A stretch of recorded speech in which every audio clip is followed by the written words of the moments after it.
Los mensajeros del umbral. Ecos de la muerte, existe un velo, fino e invisible, que separa el mundo de los vivos del abismo de los muertos. La mayoría de las personas caminan por la vida ajenas a esta frontera, respirando el aire terrenal, pisándose el suelo firme, creyendo que la realidad se limita a lo que sus ojos pueden ver y sus manos pueden tocar. Sin embargo, hay lugares y momentos en los que ese velo se rasga. A veces ocurre en un callejón bañado por el sol sofocante, otras en los fríos y húmedos pasillos de una escuela antigua, y otras en el silencio sepulcral de la casa de una abuela a medianoche. Aquellos que tienen la desgracia o el destino de encontrarse justo en esa fisura descubren de golpe una verdad helada. Nunca estamos verdaderamente solos. El aire en aquel pequeño pueblo de Marruecos vibraba y distorsionaba el horizonte debido al calor extremo de agosto. El sol de media tarde caía a plomo, castigando las calles polvorientas y obligando a los lugareños a refugiarse en la penumbra de sus casas de adobe y piedra. El olor a tierra seca, especias lejanas y té de menta flotaba perezosamente en la atmósfera asfixiante. Por una de aquellas callejuelas laberínticas caminaban Sara y su prima. Eran apenas unas adolescentes, despreocupadas, con las rodillas raspadas y la risa fácil. El verano en el pueblo de sus abuelos era un sinónimo de libertad absoluta. Salían por las mañanas, compraban dulces en el pequeño bazar de la esquina y vagaban sin rumbo hasta que el hambre o la sed las obligaba a regresar brevemente. El reloj de la plaza marcaba las 6:30 de la tarde cuando decidieron ir a visitar a su tía, cuya casa quedaba al otro lado del laberinto de callejones.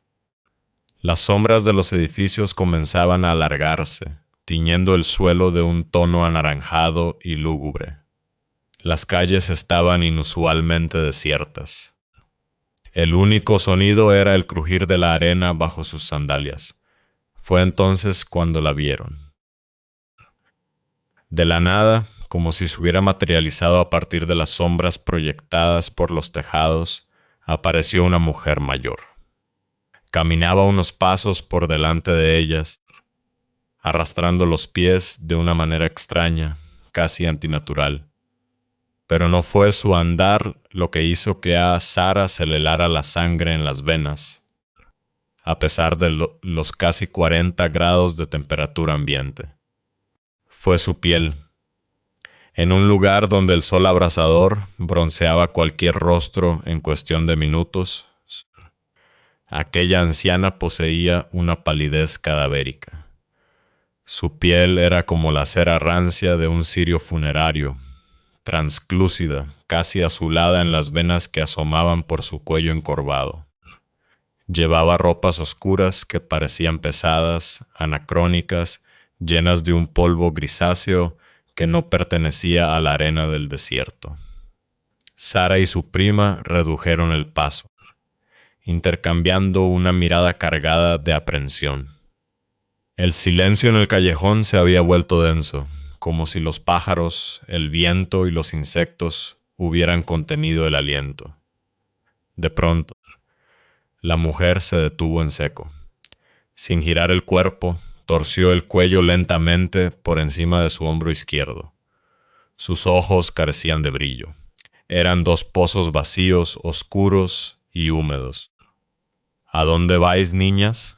Su voz sonó gutural, áspera, como hojas secas siendo arrastradas por la piedra. No movió apenas los labios para articular las palabras. Sara, tragando saliva y forzando una valentía que no sentía, respondió con un hilo de voz. Vamos a casa de nuestra tía. Está aquí al lado. Los labios pálidos de la anciana se estiraron en una mueca que intentaba hacer una sonrisa, pero que parecía más bien una herida abierta. Ah, yo soy amiga de tu tía. Un escalofrío violento recorrió la espina dorsal de Sara. El instinto más primitivo de supervivencia, ese que reside en lo más profundo de nuestra genética, le gritó que huyera. Tomó a su prima por la muñeca y, fingiendo indiferencia, ignoró a la mujer, acelerando el paso. «No mires atrás», susurró Sara, sintiendo cómo el corazón le golpeaba contra las costillas como un pájaro enjaulado. Caminaron deprisa durante 5 minutos. El sonido de sus propias respiraciones agitadas llenaba sus oídos. Sin embargo, detrás de ellas comenzaron a escuchar un arrastre. Un sonido rítmico, lento pero constante. Sara miró de reojo sobre su hombro. La mujer pálida las seguía. A pesar de que su andar parecía torpe y rengo, la distancia entre ellas se había acortado de una manera que desafiaba toda lógica física. «Corre un poco más», murmuró la prima de Sara, con lágrimas de terror asomando en sus ojos. Aceleraron el paso hasta casi trotar, girando por un rincón estrecho del callejón, esperando dejar a la anciana muy atrás. Pero cuando volvieron a mirar, la mujer estaba aún más cerca. Su rostro inexpresivo no mostraba signos de fatiga, ni una sola gota de sudor perlaba su frente de mármol. El pánico se apoderó de las jóvenes. Las paredes del callejón parecían cerrarse sobre ellas, transformándose en un túnel sin salida. Recordando lo que los mayores siempre decían sobre no mostrar miedo ante lo desconocido, Sara se detuvo en seco. Si no podían huir, la confrontarían. Se giró bruscamente con los puños apretados, dispuesta a gritarle a la anciana que las dejara en paz. Pero antes de que Sara pudiera abrir la boca, la mujer levantó una mano huesuda, de dedos inusualmente largos, y la miró con una desesperación abismal. El aire a su alrededor descendió a temperaturas invernales. Un olor metálico, inconfundible y nauseabundo a cobre y sangre vieja, inundó el callejón. «Ayúdame», suplicó la anciana. La voz ya no era áspera, sino un gemido ahogado, el gorgoteo de alguien que se está ahogando en sus propios fluidos. La prima de Sara, temblando de pies a cabeza, dio un paso al frente. «¿En qué? ¿En qué podemos ayudarla, señora?» La anciana abrió la boca, pero de ella no salió ningún sonido. Se quedó paralizada, con la mandíbula desencajada, los ojos fijos en un punto ciego detrás de las niñas.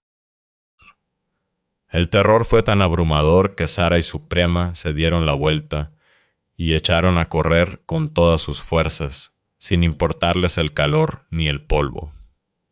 Corrieron durante 2 minutos interminables y, sintiendo que algo oscuro y pesado les pisaba los talones. Al llegar a la esquina que daba a la calle principal, se giraron jadeando, apoyándose en la pared de terracota. El callejón estaba completamente vacío. No había ni rastro de la anciana. El aire había recuperado su sofocante calor habitual y el olor a sangre había sido reemplazado por el aroma de las especias. Pálidas y al borde del llanto, llegaron a la casa de su tía y golpearon la puerta con desesperación. La mujer mayor las recibió alarmada, preparándoles de inmediato vasos de agua azucarada al ver el estado de shock en el que se encontraban. Entre sollozos y frases atropelladas, las niñas le explicaron todo. La mujer blanca como la cera, sus ropas pesadas, cómo las había perseguido sin correr y su extraña afirmación de ser su amiga. La tía, que al principio escuchaba con atención maternal, se fue tensando. Su rostro perdió color lentamente. Dejó la jarra de agua sobre la mesa con un ruido sordo. «¿Cómo decís que era?», preguntó la tía con un hilo de voz, aferrándose al borde de la mesa de madera tallada. Sara repitió la descripción. El vestido, la palidez, el olor metálico y sobre todo las últimas palabras. Ayúdame. La tía se dejó caer en una silla, llevándose las manos a la boca. Sus ojos se llenaron de lágrimas de terror y tristeza a partes iguales. Esa mujer, susurró la tía, mirando hacia la ventana como si temiera ver el rostro asomado. Esa mujer era amiga mía, sí, pero falleció hace muchos años. Las niñas dejaron de respirar. ¿Murió? ¿Cómo?, preguntó Sara, sintiendo que el suelo se abría bajo sus pies. La apuñalaron, explicó la tía, y cada palabra caía como una piedra fría en el estómago de las jóvenes. Fue atacada en ese mismo callejón por el que acabáis de pasar. Antes de desangrarse por completo, encontró a 2 niñas que jugaban por allí y le suplicó: «Ayúdame». Pero las niñas, aterrorizadas por la sangre, huyeron corriendo y la dejaron morir sola. El silencio que siguió en la habitación fue absoluto. Sara y su prima comprendieron entonces que no habían huido de una persona. Habían caminado a través de un bucle en el tiempo, un eco de agonía que había quedado impregnado en las paredes de aquel callejón. Habían interactuado con los últimos segundos de terror absoluto de un alma que, atrapada en el umbral, seguía rogando por una salvación que ya nunca podría llegar. El dolor humano y la tragedia tienen la peculiaridad de adherirse a los lugares. Como una mancha de humedad en la pared, el sufrimiento se filtra en la tierra, en los cimientos, oscos en los ladrillos. Y a veces, cuando se construye sobre esa tierra maldita, los vivos tienen que convivir con el peso invisible de los muertos. A miles de kilómetros de Marruecos, en la ciudad de Valencia, España, se erguía un enorme colegio. Un imponente edificio de ladrillo rojo y grandes ventanales, estructurado con amplios patios y 2 canchas de fútbol. Era un lugar ruidoso, lleno de la vibrante energía de cientos de niños, cálido en los inviernos mediterráneos y sofocante en verano. Pero bajo sus cimientos de hormigón, el colegio guardaba un secreto. Había sido construido directamente sobre los restos de un inmenso cementerio romano. Allí, bajo las suelas de los zapatos de los niños que corrían y jugaban a la pelota, descansaban cientos de almas de una era olvidada, perturbadas por el peso del edificio y el constante murmullo de los vivos. No era de extrañar que aquel colegio estuviera plagado de rincones oscuros donde la luz del sol parecía negarse a entrar. Uno de esos rincones era el pabellón del gimnasio. Situado en la esquina más alejada del patio, el gimnasio estaba conectado a un pasillo largo, estrecho y lúgubre. Al final de aquel pasillo se encontraban los baños, y justo al lado, un enorme cuarto oscuro donde los profesores guardaban desde colchonetas y pelotas hasta viejos decorados de teatro, cuerdas, aros y marionetas colgantes que parecían cadáveres balanceándose en la penumbra. Sira tenía 11 años y cursaba el 5º grado de primaria. Junto a su mejor amiga, Pepa, pertenecía a ese tipo de niñas curiosas que preferían pasear por los rincones del patio, inventando historias antes que jugar al fútbol o saltar a la comba. El ambiente en el colegio había cambiado sutilmente en las últimas semanas. 2 niñas gemelas, de rostros pálidos y miradas furtivas, habían comenzado a esparcir un rumor que corría como la pólvora por los pasillos. Decían que, si mirabas fijamente las pequeñas ventanas esmeriladas que daban a los baños del pasillo del gimnasio, podías ver el rostro de una niña mirándote desde adentro. Al principio, Sira y Pepa no les dieron importancia. Las gemelas tenían fama de inventar historias para asustar a los más pequeños. Pero la semilla de la curiosidad y el terror es fácil de plantar en la mente de dos niñas de 11 años. Movidas por esa fascinación morbosa hacia lo macabro, Cira y Pepa comenzaron a invertir sus horas de recreo merodeando el pasillo del gimnasio. El lugar olía a lejía rancia, a sudor seco y a esa humedad profunda y antigua de la tierra removida. La iluminación allí siempre era deficiente. Los fluorescentes del techo parpadeaban emitiendo un zumbido eléctrico que ponía los pelos de punta. Las ventanas de los baños eran pequeñas, situadas en lo alto de la pared del pasillo, cerradas a cal y canto. Los cristales estaban opacos por capas de polvo de décadas. Mirarlas fijamente producía un extraño mareo, una sensación de vértigo incomprensible, como si al otro lado de ese cristal no hubiera un baño de colegio, sino un abismo infinito. Dicen que en el mundo de lo paranormal, la atención es una llave.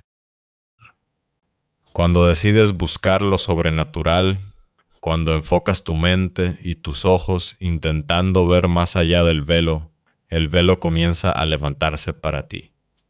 Al prestarle atención a lo oscuro se da cuenta de que lo estás mirando. Una tarde, mientras examinaban las ventanas desde el patio trasero, Cira notó algo que la hizo retroceder con un grito ahogado. En el marco de una de las ventanas del baño, en la parte exterior, había una gruesa mancha marrón cuarteada y escamosa. Sangre seca. Nadie sabía cómo había llegado hasta allí a 3 metros de altura, ni a quién pertenecía. A partir de ese descubrimiento, las reglas del juego cambiaron. La presencia en el colegio dejó de ser un rumor para convertirse en una entidad latente, respirando en sus nucas. El clímax del terror llegó un martes, a la hora del comedor escolar. Faltaban pocos minutos para las 3 de la tarde. El colegio estaba en un silencio casi absoluto, ya que la mayoría de los alumnos seguían en el gran salón de comidas. Cira y Pepa, que habían terminado antes, decidieron ir solas al infame baño del pasillo del gimnasio. El eco de sus zapatos resonaba con demasiada fuerza contra los azulejos fríos. El aire dentro del pasillo era pesado, gélido, y provocaba que el aliento formara pequeñas nubes de vapor en el ambiente. Justo cuando Cira iba a empujar la pesada puerta de madera del baño de niñas, un sonido atronador las paralizó. No era un grito, ni un lamento humano. Era el rugido ensordecedor de un motor. Un zumbido mecánico, violento y grave, que hacía vibrar el suelo bajo sus pies y sacudía los espejos del interior. Era un sonido completamente fuera de lugar. Allí no había máquinas, ni generadores ni tuberías que pudieran emitir aquel rugido bestial. Las niñas retrocedieron, pegándose contra la pared fría del pasillo. Sus ojos estaban muy abiertos, los corazones desbocados en sus pechos.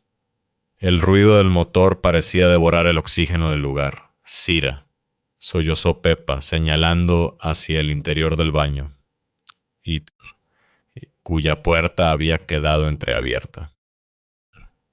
Cira miró. En la penumbra de los cubículos, bajo la luz mortecina de un tubo fluorescente roto, algo se movía.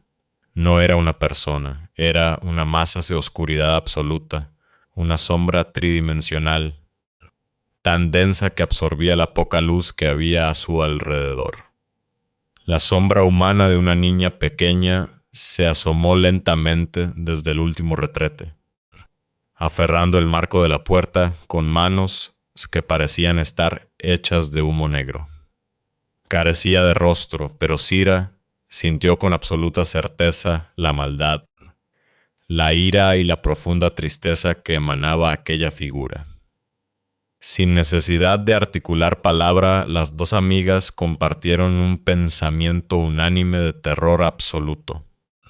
Dieron media vuelta y corrieron desesperadas, sintiendo que el rugido del motor las perseguía aullando a sus espaldas, hasta que estallaron a través de las puertas dobles y salieron al sol del patio, cayendo de rodillas sobre el cemento llorando a mares.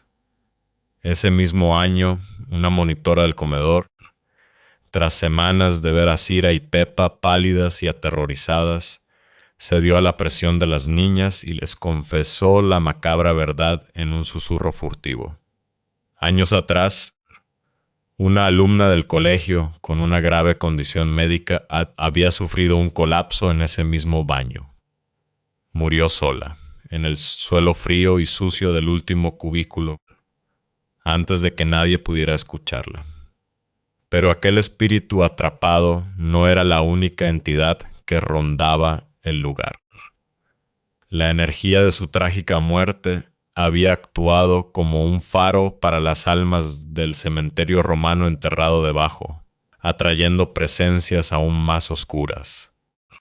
La prueba definitiva de que aquel pasillo estaba maldito ocurrió semanas después, cuando el profesor de educación física le pidió a Cira y a un grupo de niños que bajaran al cuarto oscuro junto a los baños para recoger unas colchonetas.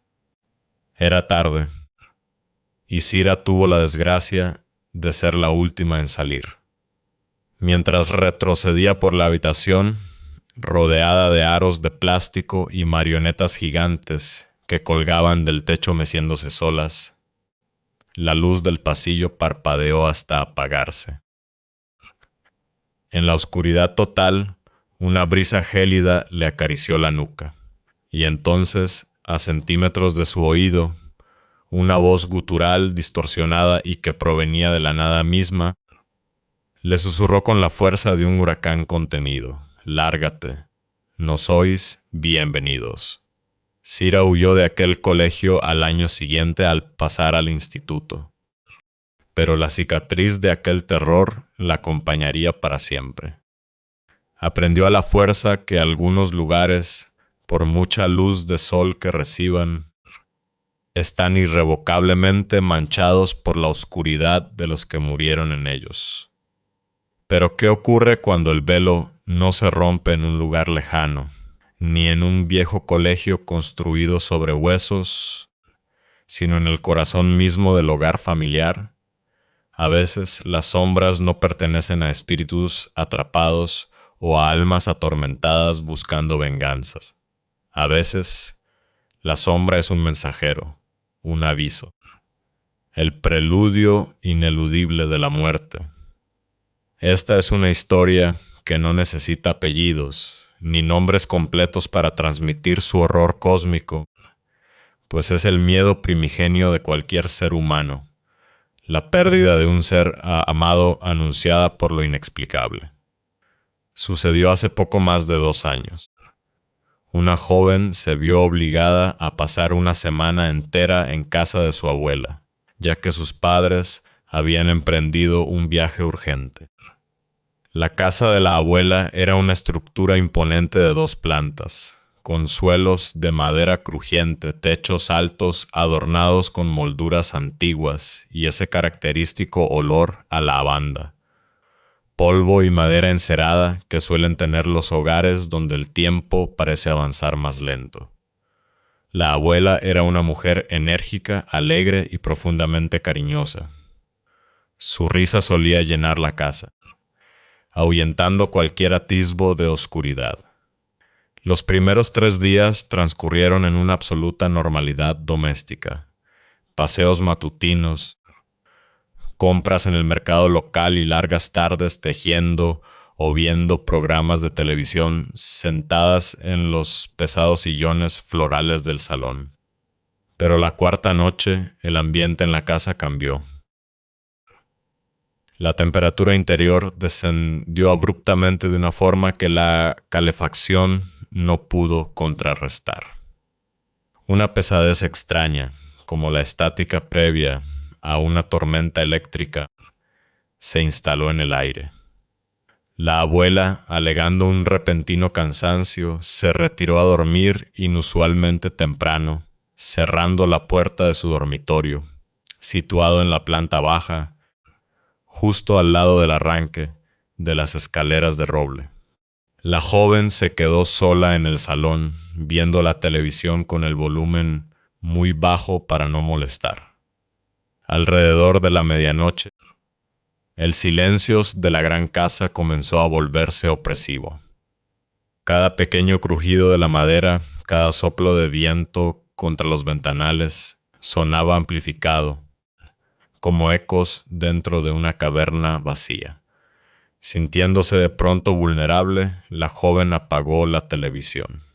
El salón quedó sumido en la oscuridad, iluminado únicamente por la pálida luz de la luna llena que se filtraba a través de los visillos de encaje.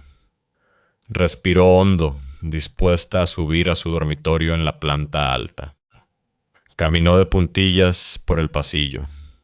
La puerta de la habitación de su abuela permanecía cerrada y no se escuchaba ni un solo sonido proveniente del interior. La joven puso el pie en el primer escalón. La madera protestó con un gemido leve. Dio un segundo paso, luego un tercero.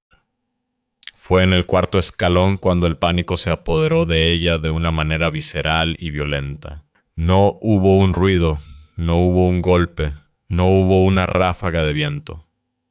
Simplemente sintió, con la certeza aplastante que da el instinto más primitivo, que había unos ojos clavados en su nuca. Una mirada tan intensa, fría y antigua que le provocó un dolor agudo en la base del cráneo. La piel de sus brazos se erizó y el aire se volvió tan denso que le costaba llenar los pulmones. Su mente racional le gritaba que corriera hacia su cuarto, que no mirara, que se encerrara bajo las sábanas. Pero el terror ejerce un magnetismo perverso. Lentamente, temblando convulsivamente, la joven giró la cabeza sobre su hombro y miró hacia abajo, hacia la base de la escalera. El grito murió en su garganta, ahogado por el horror. Allí, de pie exactamente en el primer escalón que ella acababa de pisar, había una sombra. No era una simple ausencia de luz. Era una entidad física compuesta de negrura pura y palpitante. Tenía la silueta inconfundible de un ser humano muy alto, envuelto en lo que parecía ser una capa o un sudario andrajoso, pero sin rasgos faciales, sin manos visibles, sin humanidad. La entidad emanaba un frío glacial que congelaba el polvo flotante en el aire a su alrededor. Estaba completamente inmóvil, pero su presencia llenaba toda la planta baja con una autoridad aplastante, majestuosa y terrible. La sombra no estaba allí para atacar a la joven, simplemente la observaba como si evaluara si era digna de presenciar su llegada. El instinto de supervivencia finalmente se impuso. La joven giró bruscamente y, tropezando con sus propios pies, subió las escaleras a 4 patas, golpeándose las rodillas contra la madera en su desesperación. Atravesó el pasillo de arriba, corriendo como un animal acorralado, entró en su habitación, dio un portazo y pasó el pestillo con manos torpes y empapadas en sudor. Se arrinconó contra la pared más lejana, abrazándose las piernas, sollozando en silencio. Pasaron 5, 10, 20 minutos. Su corazón parecía a punto de estallar. Cada sombra en su habitación parecía adquirir vida propia. Pero lo que más la aterrorizaba no era la sombra en sí, sino el hecho de que esa cosa monstruosa estaba justo al lado de la puerta de su abuela. La imagen de su abuela dormida, ajena al peligro indescriptible que acechaba al otro lado de su frágil puerta de madera, le dio una chispa de valor desesperado. Si esa cosa quería dañar a su abuela, ella tenía que hacer algo. Con las piernas de trapo, abrió la puerta de su cuarto y se asomó al pasillo de arriba. Miró hacia las escaleras. Estaba vacío. La negrura absoluta había desaparecido, devolviéndole a la casa su aspecto normal bajo la luz de la luna. Aún temblando, la joven bajó las escaleras lentamente, apoyándose fuertemente en la barandilla de madera, esperando que la sombra emergiera de la oscuridad en cualquier momento. Llegó a la planta baja. Nada. Corrió hacia la puerta de la habitación de su abuela, giró el pomo y entró como una exhalación. «Abuela», llamó con urgencia en la penumbra. La anciana estaba acostada en su cama, con la sábana hasta el pecho. La joven se acercó rápidamente y la sacudió por el hombro. «Abuela, despierta, por favor. Hay alguien. Hay algo en la casa. He visto una sombra, una figura negra enorme en la escalera. Abuela, mírame». Pero la abuela no la miró. La anciana tenía los ojos abiertos de par en par, pero no miraba a su nieta. Su rostro, habitualmente sonrosado y lleno de vida, estaba ceniciento, completamente drenado de color. Su respiración era superficial y errática. Estaba paralizada, tiesa como una tabla, y sus ojos, dilatados por un terror insondable o por una profunda comprensión, estaban fijos en un único punto, el marco de la puerta abierta de su propia habitación. La joven, sintiendo que el estómago se le caía a los pies, giró la cabeza lentamente para seguir la mirada de su abuela. Ahí estaba. La sombra inmensa y negra ya no estaba en las escaleras. Se había trasladado en completo silencio y ahora ocupaba todo el umbral de la puerta del dormitorio. Se erguía imponente, silenciosa, paciente. No hacía el ademán de entrar, pero su presencia lo llenaba todo. Era el abismo personificado, aguardando. La joven intentó hablar, intentó gritar, pero su voz había desaparecido. Miró a su abuela. La anciana no gritaba, no forcejeaba. Solo observaba a la figura con una aceptación muda que partía el alma. Era la mirada de alguien que entiende que su tiempo se ha acabado, de alguien que reconoce a un visitante que tarde o temprano llega para todos. La joven cerró los ojos con fuerza, rezando mentalmente, apretando la mano helada de su abuela. Cuando volvió a abrirlos unos segundos después, el umbral de la puerta estaba vacío. La presión en el aire había desaparecido y la casa volvió a sentirse simplemente como una casa vieja. La abuela suspiró profundamente, cerró los ojos y se dio la vuelta en la cama, sin articular una sola palabra sobre lo que acababa de ocurrir. Nunca más se habló de esa noche. La joven no se atrevió a sacar el tema, y la abuela, que antes era locuaz y alegre, adquirió un semblante melancólico y reservado en los días posteriores. Pocas semanas después, de manera repentina, y mientras dormía pacíficamente en esa misma cama, la abuela falleció. No hubo dolor, no hubo enfermedad prolongada. Simplemente su corazón se detuvo, y fue entonces de pie frente al ataúd rodeado de flores, cuando la joven comprendió finalmente la naturaleza de aquel suceso aterrador en la cuarta noche. La sombra enorme, fría y negra no era un demonio, ni un espíritu errante tratando de asustarlas. Era un aviso. Era la antesala de lo inevitable. En algunas culturas se dice que cuando el hilo de nuestra vida terrenal está a punto de cortarse, las entidades del otro lado vienen a preparar el terreno. Te visitan para que el desapego del mundo físico comience. La abuela no gritó aquella noche porque, en el fondo de su alma, supo exactamente quién era el visitante en su puerta. La joven solo había sido una testigo accidental, de uno de los misterios más grandes y sagrados de la existencia humana. El momento exacto en el que la muerte viene a marcar tu puerta. 3 historias, 3 escenarios diferentes. El calor opresivo de un callejón marroquí, el frío húmedo de un colegio levantado sobre tumbas y el silencio roto del pasillo de una casa familiar. Sin embargo, todas comparten el mismo latido espeluznante. La confirmación de que la realidad es apenas una cáscara frágil y que, ya sea a través de los ecos de una tragedia pasada, los fantasmas de un lugar maldito o la sombra paciente de la mismísima parca, el umbral siempre, inevitablemente, termina abriéndose para todos nosotros.